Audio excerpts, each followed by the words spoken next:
दुनिया की राजनीतिक खिचड़ी में हर दिन नए रंग घुलते हैं, लेकिन जब दोस्ती की बुनियाद हिलने लगे तब मामला गंभीर हो जाता है। अभी हाल ही में इजराइल ने एक ऐसा कदम उठाया है जिसने न केवल भारत को बल्कि 34 अन्य देशों को भी खड़ा कर दिया है।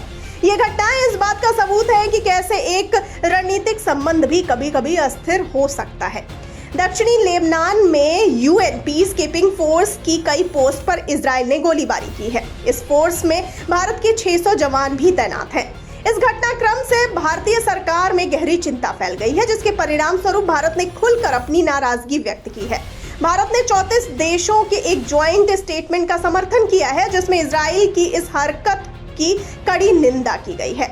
पोलैंड में इस मुद्दे पर एक महत्वपूर्ण बयान जारी करते हुए कहा गया है कि यूएन पीस कीपिंग फोर्स का कार्यक्षेत्र अत्यंत संवेदनशील है और पीस कीपर्स पर हमले की निंदा की जानी चाहिए।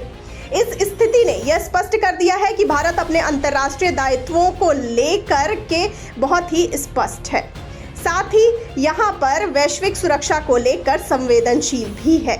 भारत के एक वरिष्ठ नेता ने कहा कि हम यूएनएससी के रेजोल्यूशन के तहत आवश्यक कदम उठाने की मांग करते हैं। यह हमारे जवानों की सुरक्षा का प्रश्न है।